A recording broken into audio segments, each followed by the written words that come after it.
The Witch of Moon's Lane presents How to Witch, Bitch. Welcome to episode 2 of How to Witch Bitch with Michelle, the Witch of Moon's Lane. And this is such a fascinating topic, witchcraft. For me, you know that I'm fascinated by it, and there's so many people who are. So I guess today we're going to talk about the tools of the trade and what they actually symbolise and what they mean. So if I think dramatically, American movie of, a witch, she has a cauldron. Is that actually correct? Yes, it is correct. Okay. So the cauldron definitely for us is about putting your magic in. So if you're going to do a spell, I often do it in a small cauldron. If it's going to be a bigger spell, I do it in a larger cauldron. Mm-hmm. Now the cauldrons can be done for a lot of different things. And a lot of people don't even realise that they're doing it in other avenues. So for me, a cauldron, like for once a month, full moon, I'll get my cauldron out and through my page, through my Facebook page, I often say, if you want a blessing, put your name down. And so what I do is I write their name on a piece of paper, I pop it through, and because I was saying to you as a fire witch, I pop it into my cauldron and I love this. I set it alight. Fabulous. So basically what I've done is I've called in my deities and then I've just asked for the names to be blessed for either health, for wealth, whatever that is. So the cauldron is very instrumental in putting in your herbs and your crystals and your spells and sort of setting it alight, basically. Creating is what I'm doing. Which is kind of like cooking. Which is why we go back what we were talking about in the last episode was kitchen witches. Yes. Sold over your shoulder. Yes. So basically, yes. So that's what your cauldron is. Your cauldron is basically what contains the spell work that you're working with. So that it's brewing it all together. So it's brewing it all together. Okay. Yeah. So what objects do you put into that? So you said crystals? Well, it depends on what type of witch you are and what you work with. But, I mean, to me, I put crystals in it. I put herbs in it. I put my spells in it. I do, you can even do spells on bay leaves and put the bay leaves in because each particular herb has a different property. So rosemary, for example, if you're doing a spell and you're missing a herb, rosemary is the universal herb. Oh. So a lot of witches will have a rosemary plant at their front door because it brings in wealth. But it's also there because most witches that have been doing it for ages always forget an ingredient and we all just go, fuck it. And we go out and go, Rosemary will fucking do. And we go and put that in. So what happens to all of that stuff? So you're saying with the blessings, you set fire to them, therefore that's kind of done in the cauldron. But if you're mixing all of this stuff together, where does that then go? The actual... So I ground it. So what I do is I actually go bury it. Wow. Yeah. Some people will put it into the sea. So we've done that as well. We were talking about sea witches. They might pop it to and give it to the sea god. So you put it in there. Others will bury it. Sometimes they'll actually just so a lot of what I do too is because I do a lot of salt. I'll actually turn that into black salt, which is basically I put into jars and I actually sell in my store so people can come along and it's already got all the herbal, so it's already had spell work done on it. Wow. A good spell, which means it just sort of like when you're doing a you spell, can eat it. You're just eating it. It's just normal salt. I'm popping it on my pasta. No. They can sprinkle it on their I actual. seriously thought you meant you were eating it. Just some white salt, some black salt. Oh, that's lovely with my bolognese. Well, wax is a little bit, make you a bit sick, so I don't want to be responsible. So where do you put the salt? People come and buying my black salt and dropping dead. No, that's not going to happen.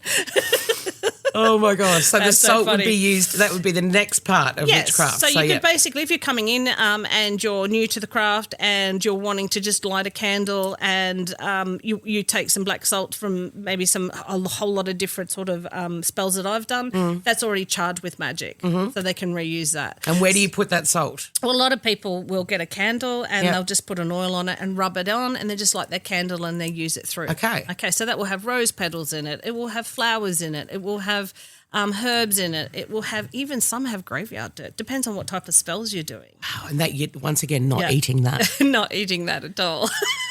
You might be eating Betty's arm. Don't eat Betty's arm. We don't. Or any of Betty. We don't advise it. Maybe I should put that on the bottle, please. Please do not eat. Look, I mean, not everyone's as stupid as I am, but still. All right, so we've got our cauldron, we've got our salt. What else do we have? The sort of the tools of the trade for our witches. Okay, so you have your sword or your atham. Sword. Yeah, so swords are basically where you pop up to the sky. If you're doing a circle work, for example, you actually pop the sword up to the top and you bring in the gods and goddesses through that way, or you bring in the energies of your 5-pointed star, which is your spirit, your air, your earth, your water, and your fire. You also can use that to create and open a circle. So opening a circle in the south where we are, we open it anti-clockwise and we close it clockwise, whereas in the north they do it the opposite. What are we opening a circle to? Well, that's if we're having a coven and we're doing spell work and we're doing more than one spell. Okay, so we can do that. Then we also have your wands, and your wands can also be like a staff, and that's also what we were talking about before, how you can create and do your own wand, which we can sort of talk about. We can help people do that. Now, again, you could be using that as opening the circle and closing the circle, also pointing different directions to the east and the north and the south, and bringing in the gods and the goddesses as well. Then, of course, you have your sage. Where your sage is, you want to sage down. You would have your salt that you would work to open the circle of protection. And there'd be certain different types of candles that you'd be using, different colours. So often when we're doing spell work, we actually use different coloured candles. So white is for purification. Black is definitely if you're using hexes and you're doing things like that. Green is for money. Red is for love. So blue is if we're doing calm spells. So there's definitely different colours. Yellow is for happiness spells as well. Orange is for luck. So they're all very, very different depending on what it is that you're wanting to create. But a lot of people are solitary. They just use their altar, and their altar will have everything on that. And that will have. What does the altar represent? So the altar is like a safe space. So it's your office. So basically, your witch office. My witch office. Okay. I say, so even look at Buddhists. You know how they have their altar, they have their Buddhas on there, and they have that. Yep. So they have that in everything where they give them offerings. The same thing. So we're also giving offerings to our gods and goddesses as well. Do you have an altar at home? I have an altar at home. Okay. How big is it? Well, they're all different. It just depends. And I mean, they're all different, well, everyone has their. I thought you had like several. Some people have like a corner of their house, and if they're into feng shui, then they know where to put that because it's great about flow of energy within the home. So then that's bringing in feng shui as well. So you see, all these religions are very much sort of interwoven. There is a basis. Interwoven, there is a basis of all religions. And basically anything that you do has a light and dark with it. You can work for the light, you can work for the dark. You can learn the dark so that, and when you're in the light going into the dark, you can help those that are there and bring them back into the light. So that's the whole thing about knowing dark witchcraft and white witchcraft. For me, I do it solely so I can help you. I'm not out there hexing people and putting bad spells on people. Can I do it? Yeah, but I would rather just send back times 3. Yes. Which means if you're sending me love, you're going to get a lot of love back. You're And sending if you me send a lot of shit, you're going to get a lot of shit back. All right, I'm like one of those Louisiana witches that I just turned into, didn't I? Oh, she's channeling someone now. I don't know what's going on.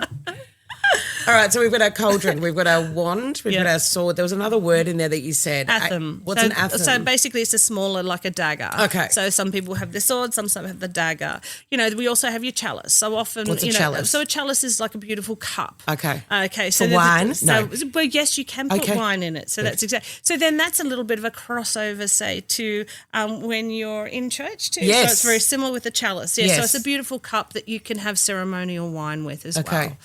I wouldn't call mine ceremonial wine. I just like drink that one down, It's wine. Just wine. I'm wine in this and I'm wine in that. So what else do we need? We've got, if this is someone who's, it's sort of like the starter pack, so to speak. And you sell all of this, obviously, in your store as well. Right now I'm looking at cauldrons and I'm looking at candles and I'm looking at everything else. The crystals, there are other things as well to use. So basically you'd start off with Palo Santo, which is a beautiful holy wood, and I get mine from exactly I'm ethically sourced with all my products as well. So the same with my sage. It's Indian sage, so I get that out of the States. So basically white sage is brilliant too, but it doesn't have to be white sage. Often we can actually be using rosemary sage, and I often do that as well, where I've sort of blessed it myself and I've done rosemary. So that basically will then just purify everything. So you purify all your equipment before you use it, because in between uses, you don't know who's walked past it, because negativity can go past as well. So technically, the first thing I do before I start any type of spell work is I get out my sage or my Palo Santo and I actually sage all my equipment. Okay. All right. So it's basically, if you're in the kitchen, you would wash all your utensils before you start. So basically that's what it is. The second step would be then to open up your circle. So by opening up your circle, you can, depending on where you are, if you're doing it inside with your altar, of course, you'd just do salt. So then you would then do a ring of salt around you for protection. Sometimes if it's a love spell, I would actually put rose petals around as well. That's just sort of what I would like to do. Then you can use your sword. So your sword, of course, is the one that you put up to the sky and you say, I call upon, and that's when you're calling upon who you actually want to come into the spell. How do you pick who you bringing in? Well, again, that depends on, what you are interested in. So, like if you're interested more in the Egyptians, you'd sort of bring in Hegate or Isis or someone like that. If you're more north, you'd probably bring in Freya. So these are the goddesses of the different types that you would bring in for love. If you're Greek, you might want to bring in Aphrodite, so you call upon her. Yeah. Or you just want to call on a goddess, call them the gods and the goddesses, and you just bring in the air and the earth, and so you just say the gods of the air, goddesses of the earth, whatever that is, you bring that in. Then, of course, you have your cauldron, so your cauldron's all set up for if you're doing spell work for whatever that is. Okay, so you can be putting in your spells, you can be putting different herbs, you can be burning paper, you can be, and even in your candles, you can be doing witch signals as well to burn as well. So there's a whole revenue of things. There's so much stuff. There's so much to get in. But if we're just going to do basic, your basic altar should have a cauldron, it should have your sage or your Palo Santo, it should have your candles, it should have your, I love to use the salts and the black salt as well as the white salt. It should have your herbs that you're going to be using for that. And sometimes you can use coins if you're using coins within magic. It could even have different colours that you put underneath your cauldron. Then definitely your sword, your atham, which is a dagger, because you might want to use a dagger. You have your wand, or you could have a staff. Okay. So back to the wand. And your chalice with your wand. You got to have the wand. Very important. With the wand, you said the first thing that, and we spoke to you about this in the last episode, about the first thing you did was ask a tree for a wand. Yes. So just to clarify that. Is that the first step? So the first step that I would do in order to know that witchcraft is my path or my chosen path, or in fact that you have been chosen as well, is to definitely go and have a chat to a tree. I know it sounds ridiculous, but it's amazing. Now, do you know that I actually saw on another podcast, funny enough, and I do believe in this because when I was about 8, we were all given beans. And we were given beans in a little can, and it was who could create the best beans over a 2-week period. Okay. And so basically I brought mine home and I talked to my bean. Yeah. And I was just, it sounds funny. But I would say, I love you, you're beautiful, you're going to grow big and strong, and you're going to win the race. Yeah. Anyway, 2 weeks later, I won. Mine was just bushy. It was everywhere. It was going everywhere. And everyone's this tiny little, and she's saying, what did you do? And I said, I just did lots of words of affirmation. And they've actually proven that houseplants perk up 2 kilometres away from when you're coming home. They actually perk up knowing that you're coming home. Yeah, there's actual evidence to show you that houseplants realise that you're in their vicinity if you're and they grow kind of like better. Dogs and that kind of stuff as well. Yeah. Some dogs don't grow as much. Yeah, so there we are. Wow. So it's sentient beings. We're all one. It is very much. So me going and talking to a tree, it's listening to me. So, I mean, it's a bit Lord of the Rings, I guess, if you want to look at it. Yeah. Suddenly there's a tree in your house. It's like walked on Well, he's in. not walking in, not kind of, rocket on in. No, but I always ask, can you drop your best branch? So when I make my brooms, which you can see up there, I'm asking trees to drop their branches for me, and they are. And that's how I'm making my broomsticks. Does it happen straight away, or do you have to go back? Is it like a pickup sometimes delivery? You go in. No. So sometimes they'll drop while you're there. Other times I usually go back in a 24-hour period and one's drop for me. Wow. Yeah, I know. It's cool. And so with the brooms, that's another thing where everyone goes, why do you have brooms? Yes. Well, brooms are basically, when you finish off, you want your broom to sort of, I close the spell and I go anti-clockwise with sweeping it up through, which is taking away the negativity. So basically, and then you what's pop the that theory out with onto the broom, witch riding on a broom? Okay, so basically the witch was riding on the broom is just that the witches are used to sort of sweep out negativity. Oh. Now, the funny thing is the witches actually used to have the broom backwards. So where do you think the word for the female bush is? Because the actual broom was back to front. That's actually what they've actually got it. We were riding them with the bush out the front. Hilarious. I honestly didn't expect that today. Wow. I'm talking about that. I just remembered I got underpants in my head. Who's got daughters? You don't have daughters. I got daughters. They took everything this morning. Listen, Pamela Anderson does it. Don't knock it. What? She puts underpants in her head? She uses her G-strings. Oh I don't want to take mine out because they're like pantaloons. There's like.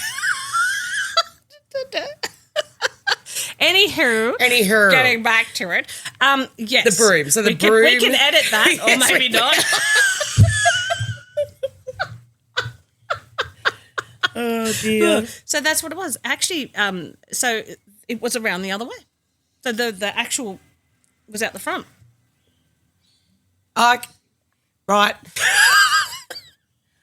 So the old modern art, when witches were flying on their brooms, the bushy bit was at the front. Okay. And so they were holding the bushy bit. The bushy was at the front, and then it would go down like that. Oh. But then modern times, they've switched it around. Why have they switched it around? Because it doesn't look so weird. I don't know. So they just have, I mean, with many things. It's like, why is Santa now red and white? Because Coke brought it out, you know. So it's just through time. But that's where the bush comes from. So see? Pagan witchcraft yet again. Okay, right. So the broom is sweeping away negative energy. Yes, it is. So that's what it's used for. Yeah. And the fact that we think of them riding it is because they're actually using it. That's right. So that's what it is. It's basically, get on your broom, because it was always about witches They'd be riding. using their broom to get rid of all the negative energy. Or they'd be using it in a spell work. So that's where it all came from. So they have little brooms. So I've got little brooms here now. So you don't have to have the big brooms. The little brooms they use now to sort of do that. So you take, it's like when at home when you use a Dyson. Yeah. I use Dyson. Do you ride your Dyson? All right, episode 2, we've covered tools of the trade. Yeah. The cauldrons, the swords. Do we talk about crystals? Well, crystals is Crystals different are all as part of it as well. So not every person will work with crystals. I like to work with crystals because I program crystals. Right. So often when I do my candles and things like that, my actual everything has been in spell work. So everything that I do or create has been in spell work. So with my crystals that have been on the top, I charge them. So you can actually charge crystals. Mm-hmm. So you can take a crystal as in a quartz crystal, and basically pop that to your forehead and actually charge that crystal to work for you. So Wow. you can be charging that crystal to change your life, to have different positivity, to have all sorts of different things. And so this is crystal magic. And then you can pop that into your, you've got to basically be wearing it at all times. Now, often when a crystal breaks, it means that the energy or the spell has worked and that energy's been done. So a lot of people come in and go, oh, my crystal broke and I don't know why it broke. I remember that happened to me when I was young. You've sold me a faulty product. I remember no, a it's crystal actually done breaking. it. Yeah, it's done its work. It's done its job. So you need to replace it. So also using full moon to charge crystals, that's another thing that I'm aware That's right. of. So the moon is the feminine. So the sun is the masculine. And in with everything, again, we've got the male and the female of the masculine, and you need both to work. So, that's why we are in equal parts. We need one another to work. So basically she's the feminine and you pop her out. You put all your crystals out. I also put out my cauldrons. I put everything out. So it's under a full moon. Yeah, I put everything out under the full moon. Or I leave it out after a full moon after I've done my spell work myself. And often I will do things like love spells and things like that the day after a full moon because it's still got the energy but it's not as potent. So I'll do it the day after. Okay, well, we might touch on that in the next episode as well, the importance of the moon. I've kind of always figured that with you, that there's a lot of energy. And I think we are becoming more aware as well. The lunar moon, all that kind of lunacy. stuff. Yes, all that kind of stuff. It's becoming very, very evident. All right. I think they're going to think we're a couple of lunatics here. That is the Tools of the Trade, episode 2 of How to Witch Bitch. Any questions or comments that you've got, just leave them for us and we will address them as quickly as we can. Thank you very much, Michelle. Thank you.